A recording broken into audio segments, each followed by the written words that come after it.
بسم اللہ الرحمن الرحیم۔ ناظرین السلام علیکم، میں ہوں عمر برلاس اور آپ دیکھ رہے ہیں عمر برلاس اپڈیٹس۔ ناظرین، آج ہم بات کریں گے طارق بن زیاد کی۔ اور طارق بن زیاد جو ہے ہم جانتے ہیں وہ اندلس کے فاتح تھے۔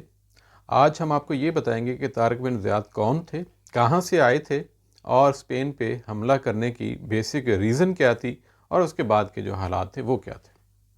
ناظرین، طارق بن زیاد یہ افریقہ سے تعلق رکھتے تھے اور افریقہ میں آپ جانتے ہیں اس دور میں خاص طور پہ بہت سے قبائل بستے تھے، اور اس میں جو سب سے بڑا قبیلہ تھا اس کا نام تھا بربر۔ اور یہ بڑا قبیلہ جو بربر تھا، آپ کا جو تعلق تھا طارق بن زیاد کا وہ بربر قبیلے سے۔ ناظرین، یہاں پہ ایک چیز بڑی انٹرسٹنگ ہے جو میں آپ کو یہاں پہ شیئر کرتا چلوں کہ عام طور پہ ہم نے یہ جو ورڈ سنا ہے اردو میں بربریت، بربریت جو ہے یہ بیسیکلی ورڈ یہاں سے ہی نکلا ہے، یعنی کہ طارق بن زیاد کا جو تعلق تھا وہ افریقہ کے ایک بربر قبیلے سے تھا۔ اور جب طارق بن زیاد جو ہے تقریباً 7,000 کے لگ بھگ جو ہے وہ بربری جو فوجی تھے وہ لے کے جب اندلس فتح کرنے نکلا اور تقریباً 1,00,000 کی جو فوج تھی اس کو شکست دی، تو وہ جو عیسائیوں کے اندر ایک جو بربر لوگوں کے بارے میں ایک خوف پیدا ہوا تھا، تو وہاں پہ پھر انہوں نے باربیرین جو ہے وہ شروع کر دیا، اور پھر اردو میں ہم نے لے لیا اس کو بربریت، اور اس کو آج کل ہم نیگیٹو ورڈ کے طور پہ استعمال کرتے ہیں۔ اگر دیکھا جائے تو یہ بربر چونکہ قبیلے سے تعلق تھا اور ان کی اتنی زیادہ شجاعت اور بہادری تھی کہ دشمن جو ہے وہ خوف زدہ ہو جاتا تھا، تو بربریت جو ہے یعنی کہ بربر والے جو ہیں وہ اس قدر جو ہے وہ آپ یوں کہہ لیں کہ شجاعت والے ہیں کہ وہ نیست و نابود کر دیتے ہیں ہر چیز کو۔ اور یہ جو قبیلہ تھا افریقہ کا، اس میں کوئی شک والی بات نہیں ہے کہ یہ تاریخ کی کتابوں میں لکھا ہے کہ جس جگہ پہ بھی حملہ کرتے وہاں پہ واقعی نیست و نابود کر دیتے تھے، اور جو بستیاں ہوتی تھیں ان کو جلا بھی دیتے تھے، اور جتنی بھی جاندار چیزیں ہوتی تھیں ان کو بھی ساتھ لے جاتے تھے، خوراک، مال و زر، ہر چیز جو ہے، یعنی کہ وہاں سے پتہ چلتا تھا یہاں پہ کوئی بربری جو ہے قبیلے کی وہ یہاں پہ حملہ آور ہوئے ہیں۔ یہاں پہ ایک تھوڑا سا میں آپ کو پیچھے لے چلتا ہوں، یہ افریقہ میں خاص طور پہ چونکہ طارق بن زیاد جو ہے اس کا تعلق جو ہے وہ افریقہ میں تھا، اور افریقہ میں مسلمان کیسے پہنچے اور افریقہ سے پھر طارق بن زیاد جو ہے وہ کیسے جو ہے وہ برآمد ہوئے۔ ناظرین، افریقہ میں جو فتوحات کا جو سلسلہ ہے یہ حضرت عثمان غنی رضی اللہ تعالیٰ عنہ کے دور سے ہی شروع ہوا تھا، اور تقریباً 41 ہجری میں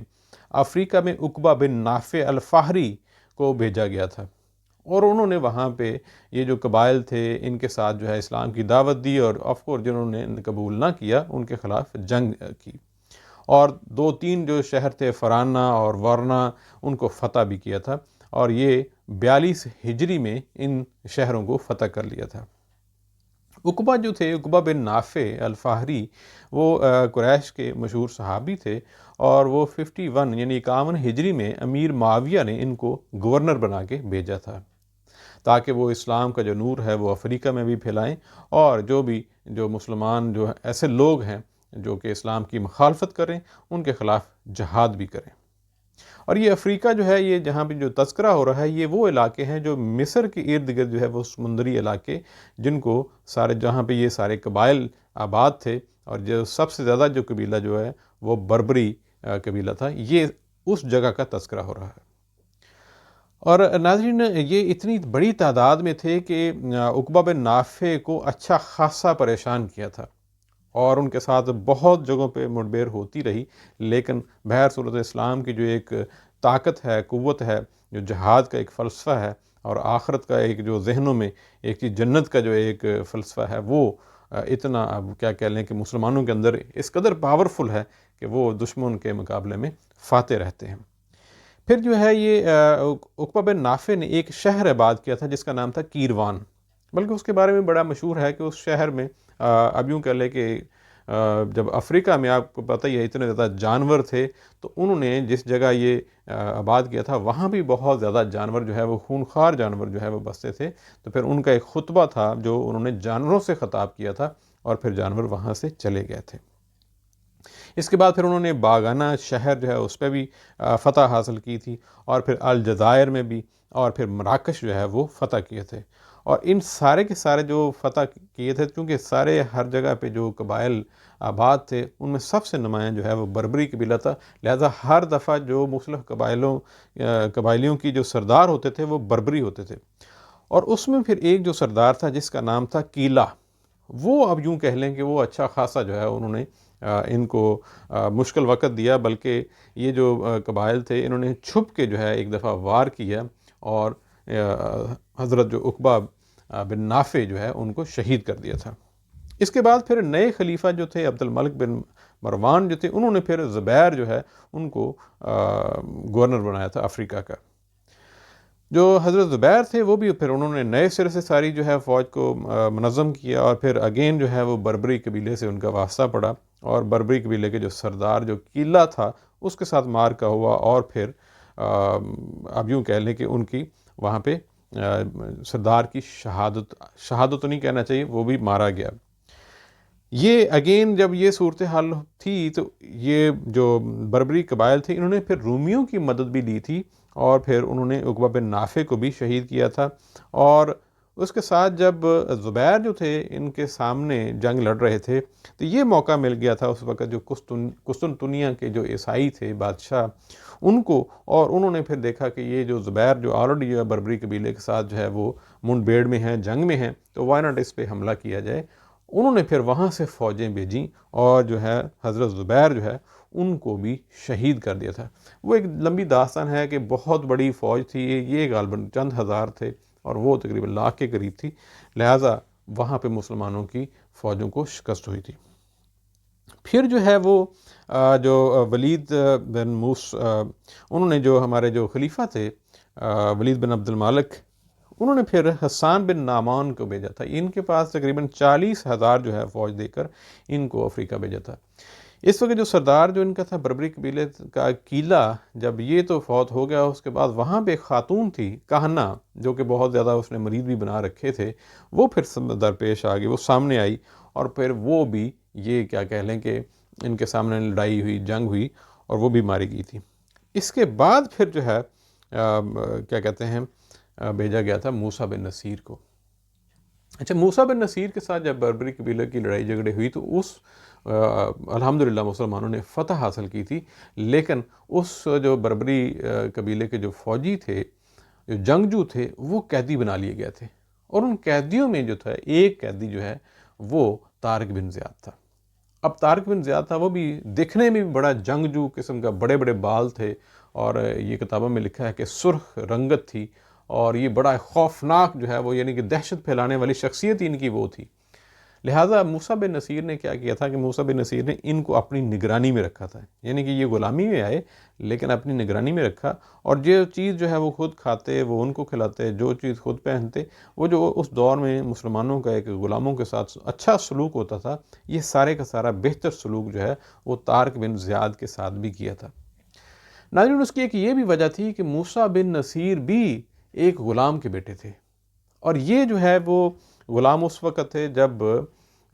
حضرت خالد بن ولید نے عراق پہ حملہ کیا تھا اور فتح حاصل کی تھی، تو عراق کے وہاں سے جو لوگ جو ہیں وہ جو فوجی جو قیدی بنائے تھے ان میں نصیر بھی تھے، اور وہ جو نصیر جو تھے وہ ان کا بیٹا بعد میں ہوا تھا موسیٰ۔ تو یہ ساری کی ساری جو ان کی آپ کہہ لیں کہ جو ٹریننگ تھی وہ انہوں نے کی تھی عبدالعزیز نے۔ لہٰذا یہ جو موسیٰ بن نصیر نے جب طارق بن زیاد کی ٹریننگ کی تھی اور ان کے ساتھ اچھا جو ہے وہ حسن اخلاق سے پیش آئے تھے، اس کی ایک وجہ یہ تھی کہ وہ بھی غلام کے بیٹے تھے، غلاموں کے ساتھ ان کی ایک خاص قسم کا جو ہے وہ ایک الفت تھی۔ جب یہ سلوک جو ہے وہ طارق بن زیاد نے دیکھا تو اس سلوک کے بعد جو ہے وہ اب یوں کہہ لیں کہ مسلمان ہو گئے تھے، بلکہ وہ صرف نام مسلمان ہوئے بلکہ اور بھی جو جتنے جو قیدی جنگ جو اس بربری قبیلے کے تھے وہ بھی سارے کے سارے مسلمان ہو گئے تھے۔ اور موسیٰ بن نصیر نے اس کے بعد پھر ایک اور طرح کی تربیت کی تھی، یعنی کہ دین بھی پھر ان کو سکھانا شروع کر دیا تھا، اور پھر انہوں نے دین بھی بھرپور طریقے سے سیکھا موسیٰ بن نصیر کی نگرانی میں، اور ساتھ ساتھ جو ہے وہ جنگی حربی جو ساری سکلز ہیں وہ ساری کی ساری ان کو سکھانا شروع کر دی۔ سٹیج یہاں تک آ گئی کہ انہوں نے اتنا زیادہ متاثر کیا موسیٰ بن نصیر کو کہ یہ بعد میں جو موراکو ہے اس دور کا، جو مراکش آج کا بلکہ اس دور کا جو طنجہ ہے، وہ اس کا حاکم جو ہے وہ طارق بن زیاد کو بنا دیا تھا۔ اب ناظرین، دوسری طرف صورتحال کیا بنتی ہے؟ دوسری طرف اندلس میں اگر ہم دیکھتے ہیں تو اندلس میں صورتحال یہ تھی تقریباً 8ویں صدی کے اوائل تک وہاں پہ خاندان تھا جس کا نام تھا گاتھ، وہ وہاں پہ حکومت کرتا آ رہا تھا۔ یہ جو ان کے اس خاندان گاتھ کے جو آخری فرمانروا تھے اس کا نام تھا اوٹیزا۔ اوٹیزا جو ہے وہ اب یوں کہہ لیں کہ اس کی حکومت کمزور ہو گئی تھی، اور اس کمزوری کا فائدہ اٹھاتے ہوئے وہاں پہ جو فوجی ایک کمانڈر تھے جس کا نام تھا روڈرک، انہوں نے اس کا تختہ الٹ دیا تھا۔ عربی لوگ جو ہیں اس روڈرک کو رزریک بھی کہتے ہیں، رزریک، یا ایک اور لفظ بھی آتا ہے نالزریک بھی آتا ہے۔ لہٰذا اس نے اس کا تختہ الٹ دیا اور گاتھ جو قبیلے کی جو آپ کہہ لیں کہ مسلسل جو ان کی حکومت چلی آ رہی تھی اس کو ختم کر دیا۔ ایک اور اس دستور تھا اس دور کا، گاتھ کے جو یہ قبیلہ تھا یا جو نسل تھی، کہ اس دور کے جتنے امراء تھے، سفیر تھے، جاگیردار تھے، ان کے جو بچے ہوتے تھے وہ شاہی محل میں ہی پلے بڑھتے تھے، ان کی جو ساری تربیت ہوتی تھی وہ شاہی محل میں ہوتی تھی۔ ایک تو خاص طور پہ وجہ یہ تھی کہ جو جتنے جاگیردار تھے یا امراء تھے وہ اپنے بچوں کو بہتر جو ہے مینرز جو ہے وہ سکھانا چاہتے تھے، لہٰذا شاہی محل سے بہتر جو ہے وہ تربیت گاہ اور کوئی مل نہیں سکتی تھی۔ اور دوسری وجہ جو روڈرک کے ذہن میں بھی تھی، وہ خاص وجہ یہ تھی کہ جب اس نے حکومت کا تختہ الٹا تو بہت سارے لوگ جو ہیں وہ اس سلطنت میں آپ یوں کہہ لیں ناراض بھی تھے، لہٰذا اس کو یہ بھی فکر لاحق تھی کہ کہیں کوئی بغاوت نہ کر دے۔ اس وجہ سے بھی انہوں نے سارے کے سارے جو بچے لڑکے لڑکیاں تھے وہ شاہی محل میں اپنی نگرانی میں رکھے تھے، تاکہ یہ کسی قسم کی بغاوت کے بڑے ہو کے وہ ہمارے خلاف نہ کوٹ کھڑا ہو۔ اچھا، انہی امراء میں خاص طور پہ ایک نام تھا کاؤنٹ جولین۔ اچھا، کاؤنٹ جولین جو تھا اس کا جو تعلق تھا اوٹیزا تھے وہ یہ تھا کہ یہ افریقہ میں واحد یہ حکمران تھا اندلس کی سلطنت کے تحت جو عیسائی تھا، اور عیسائیوں کا وہاں پہ جو ایک قلعہ تھا اس کی حفاظت کر رہا تھا۔ لہٰذا اوٹیزا نے اپنی زندگی میں ہی اس کو بیٹی دی، اس سے شادی کی، اور یہ اوٹیزا کا داماد بن گیا تھا، یعنی گاتھ خاندان کا یہ داماد بھی تھا۔ لہٰذا کاؤنٹ جولین کی بیٹی بھی جو ہے وہ شاہی محل میں پلتی رہی اور بڑھتی رہی۔ اس کی ایک خاص بات جو تھی وہ اس کا نام تھا فلورنڈا۔ اس کی جو خاص بات تھی وہ یہ تھی کہ بے حد حسین تھی۔ اب یہ جو روڈرک تھا یہ اس کے حسن کو خاصا اس سے یوں کہہ لیں کہ سحر انگیزی میں آ گیا تھا، وہ خاصا متاثر ہوا تھا، اور اس نے کئی دفعہ دست درازی کی بھی کوشش کی، لیکن فلورنڈا جو ہے وہ اپنے آپ کو دامن کو سمیٹتے ہوئے بہر صورت گزارا کرتی رہی۔ لیکن ایک دن ایسا ہوا کہ اس کو موقع مل گیا اور اس نے باقاعدہ طور پہ عصمت دری کر دی۔ اب یوں صورتحال تھی کہ وہ بے حد اس چیز سے اب یوں کہہ لیں کہ خوفزدہ، غم و غصے میں بھی پیچ و تاب وہ کھا رہی تھی، اور ساتھ چونکہ والد صاحب نہیں تھے، اب وہ کس کو بتاتی؟ لہٰذا اس نے بڑے خاموشی کے ساتھ جو ہے وہ ایک خط لکھا اپنے والد کاؤنٹ جولین کو کہ میرے ساتھ یہ معاملہ جو ہے پیش آیا، اور ساری ترتیب جو ہے تفصیل جو ہے اس میں بتا دی۔ اب جو کاؤنٹ جولین کو جب یہ سننا تھا، چونکہ یہ ایک نئی چیز تھی جو کہ وہ ایک شاہی خاندان کا داماد بھی تھا، اس کے لیے تو ایک بڑی ہی غصے والی بات تھی وہ، لیکن اس نے عقل مندی کا ثبوت یہ دیا، وہ ادھر روٹین کے وزٹ میں آیا اور آ کے باقاعدہ طور پہ جو معاملات ڈسکس کرنے تھے روڈرک کے ساتھ وہ کیے، اور جاتے ہوئے اس نے کہا کہ اصل میں فلورنڈا کی جو والدہ ہے وہ انتہائی بیمار ہے، اس وجہ سے میں آپ سے اجازت چاہتا ہوں کہ فلورنڈا کو میں ساتھ لے جاؤں، کیونکہ اس کی خواہش ہے کہ میں مرنے سے پہلے فلورنڈا جو ہے اس سے ملنا چاہتی ہوں۔ لہذا روڈرک نے بڑی خوشی کے ساتھ جو ہے وہ اسے اجازت دے دی، اور یہ بھی ساتھ کہا کہ آپ جو ہے جولین اس دفعہ کوئی ہمارے لیے کوئی انعام لے کے نہیں آئے، کوئی اس سے تحائف لے کے نہیں آئے۔ تو جولین نے یہ کہا کہ میں ضرور آپ کے لیے تحائف لے کے آؤں گا۔ تو روڈرک نے کہا میں نے سن رکھا ہے کہ افریقہ میں ایک بڑی نایاب قسم کے باز جو ہیں وہاں پہ ہیں، تو ہمارے لیے آپ چند باز جو ہے وہاں سے بھجوا دیجئے۔ تو پھر جو ہے جولین نے کہا جی بالکل، میں زندہ رہا تو وہاں سے ضرور باز بھجواؤں گا، اور بلکہ ایسے باز میں بھجواؤں گا جو آپ نے پہلے کبھی نہیں دیکھے ہوں گے۔ تو اس طرح وہ جو ہے بیٹی کو لے کے محل سے نکل گیا۔ اب اس کے جو ذہن میں جو اس کے باز تھے وہ یہی تھے کہ میں کچھ ایسا کروں جس سے اس کی جو حکومت کا تختہ میں الٹ دوں۔ اور جب وہاں پہنچا تو یہ جو جگہ تھی جس کا وہ حکمران تھا، وہ جیسے میں نے پہلے کہا کہ سرحدی علاقہ تھا، وہاں پہ ایک قلعہ تھا، سبتا نام کا وہ ایک چھوٹا سا شہر تھا۔ ناظرین، اگر آپ نے نقشہ دیکھا ہوگا تو شمالی افریقہ کی جب بات کرتے ہیں تو ادھر سے اگر ہم بات کریں اندلس کی، تو یہ درمیان میں ایک چھوٹی سی خلیج ہے تقریباً 10-12 مائل کی، اور یہ جو سبتہ ہے بالکل سرحد کے اوپر ہے، اور اس کے ساتھ جو ہے وہ موراکو لگتا ہے، مراکش، اور پھر وہ رباط، وہ سارا سٹی آپ نے وہ اگر نقشے پہ دیکھیں تو وہاں کا جو اس وقت جو حکمران تھا وہ طارق بن زیاد تھا۔ اب یہ جولین جو تھا، اس کو جب موقع ملا اس نے کہا کہ وائی ناٹ میں مسلمانوں کے یہ جو افریقہ میں چونکہ حکومت ہے، گورنر ہیں یہاں پہ، تو میں ان سے بات کرتا ہوں۔ لہٰذا یہ طارق بن زیاد کے پاس گیا اور ساری کی ساری کہانی جو ہے وہ سنا دی۔ طارق بن زیاد نے کہانی سن کے یقیناً اس کو بھی بڑا غصہ آیا، برا لگا کہ راڈرک نے یہ ایک انتہائی بے حرمتی کی ہے۔ اس نے کہا کہ میں خود سے کوئی فیصلہ نہیں کر سکتا، آپ اس طرح کرو، جو مسلمانوں کے یہاں پہ افریقہ میں گورنر ہیں موسیٰ بن نصیر، آپ وہاں ان تک جاؤ اور میں اپنا خط بھی بھجوا دیتا ہوں۔ لہذا جولین جو تھا وہ موسیٰ بن نصیر تک گیا، ساری کہانی سنائی۔ موسیٰ بن نصیر نے بھی یہی کہا کہ میں جو ہے یہ خود سے فوج کو حکم نہیں دے سکتا، مجھے خلیفہ سے اجازت لینی پڑے گی۔ لہذا موسیٰ بن نصیر نے ایک خط لکھا اس دور کے جو خلیفہ تھے ولید بن عبد الملک، اور اس سے اجازت چاہی کہ مجھے جو ہے آپ اجازت دیجیے تاکہ میں اندلس پہ حملہ کروں۔ ادھر سے خلیفہ کا جواب آیا، اور جواب میں یہ لکھا کہ آپ چونکہ راستے میں سمندر آتا ہے اور یہ سمندر میں آپ مسلمانوں کو نہ جھونکو، کہیں مشکلات میں جو ہے وہ پھنس نہ جائیں، اس وجہ سے آپ پہلے ساری تحقیق کر لو اور وہ جو جگہ کا سارے ماحول کا احاطہ کر لو، اس کے بعد پھر بتانا۔ لہذا ادھر سے موسیٰ بن نصیر نے اس خط کا جواب یہ دیا کہ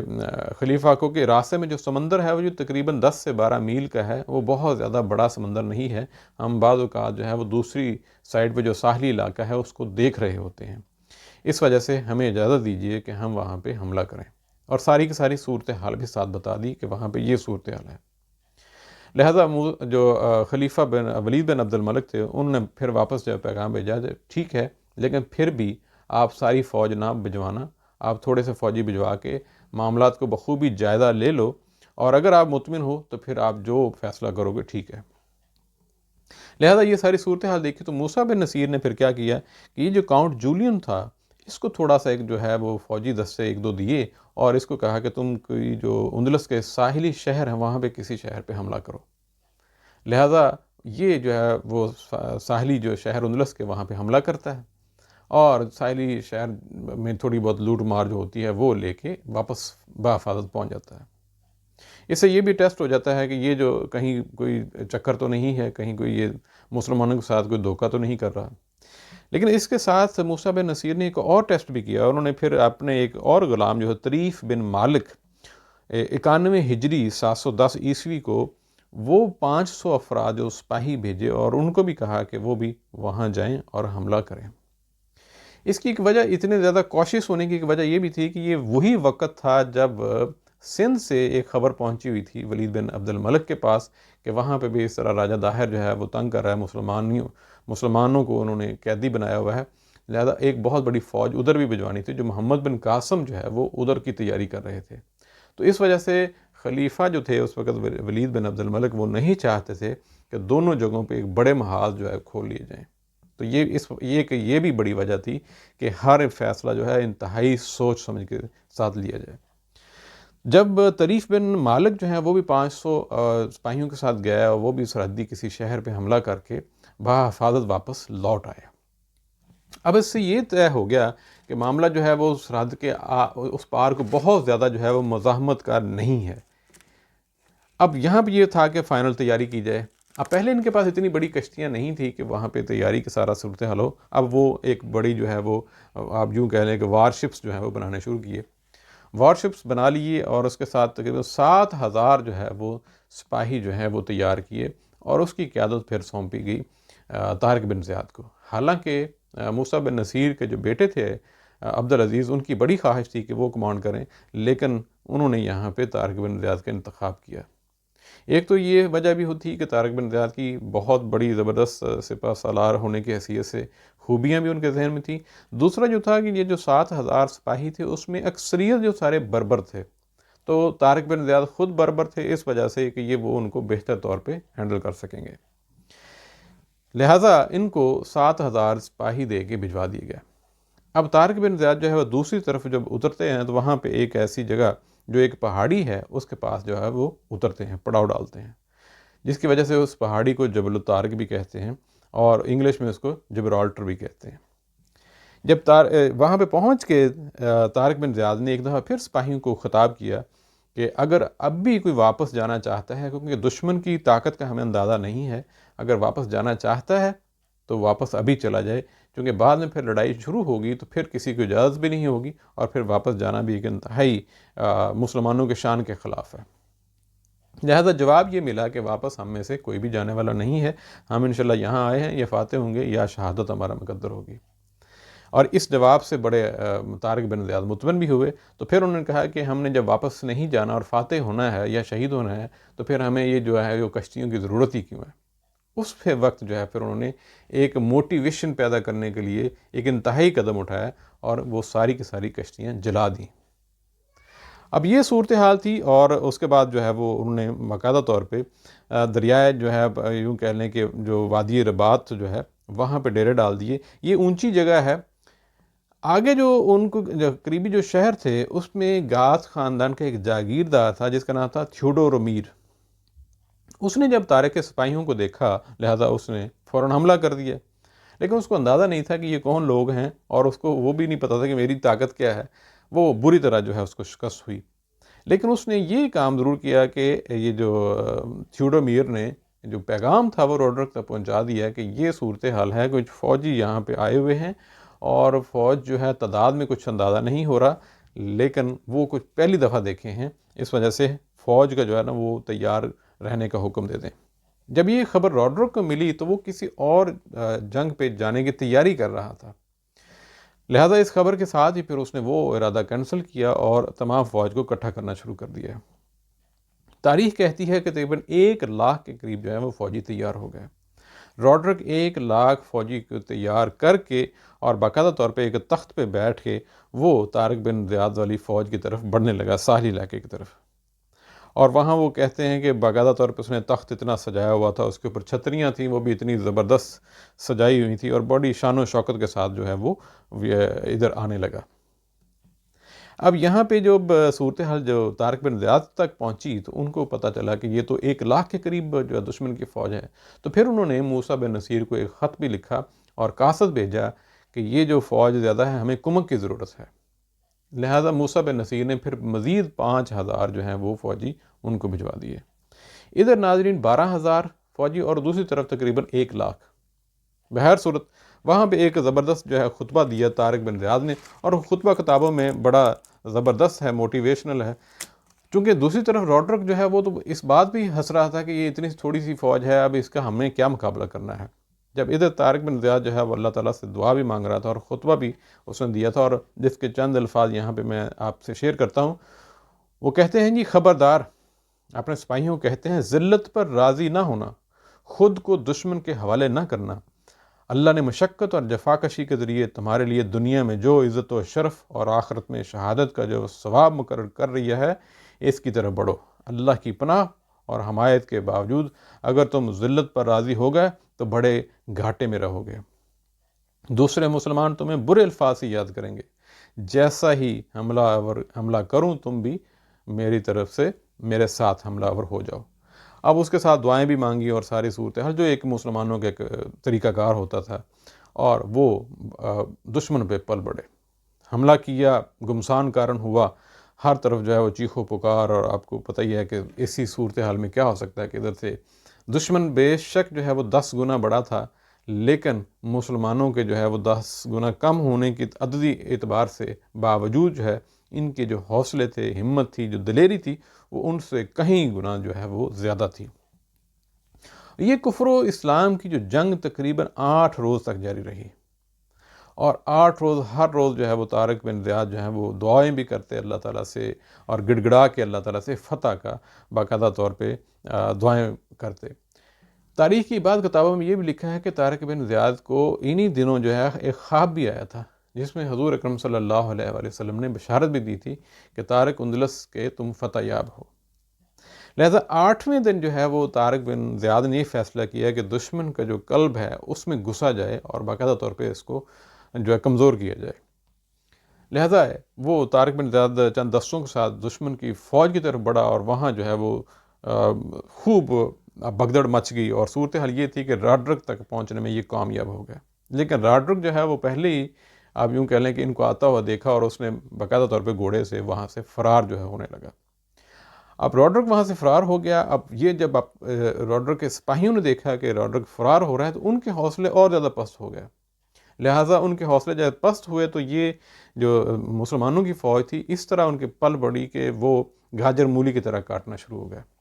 لہٰذا کچھ جو سپاہی جو تھے وہ طارق بن زیاد نے راڈرک کے پیچھے لگا دیے۔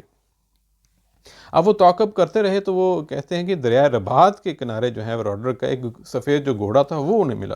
جو کہ دلدل میں پھنسا ہوا تھا، اور تھوڑی دور جو ہے وہ راڈرک کے ایک پاؤں کا موزہ بھی ملا، اور ساتھ جو ہے جبہ بھی ملا، لیکن راڈرک کا پتہ نہیں تھا، چونکہ وہ سارے کے سارا دلدلی علاقہ تھا۔ اس وجہ سے قیاس یہی تھا کہ راڈرک جو ہے وہ کہیں دلدل میں دنس گیا ہے۔ ناظرین، اس جنگ میں، اور جب یہ صورتحال تھی، ادھر سے جو باقی جو فوجی تھے مسلمانوں کے وہ غالب آ گیا، اور باقی جو فوج دشمن تھی وہ تتر بتر ہو گئی۔ اس جنگ میں تقریباً 3000 مسلمان جو ہیں وہ انہوں نے جام شہادت نوش کیا تھا، اور ایک بعض کتابوں میں یہ لکھا ہے کہ ایک اندازے کے مطابق تقریباً 80,000 جو تھے وہ دشمن کے سپاہی جو قتل بھی ہوئے، اور ان میں بہت ساری تعداد جو تھی وہ زخمی ہوئے تھے۔ اس کے بعد طارق بن زیاد نے اندلس کے جنوب مغربی علاقے کا رخ کیا، اور صوبہ قادس کے مشہور شہر شزونہ کو فتح کر لیا۔ پھر کرتبہ کے مغرب میں جو حسن المدور جو شہر ہے اس پہ قبضہ کیا۔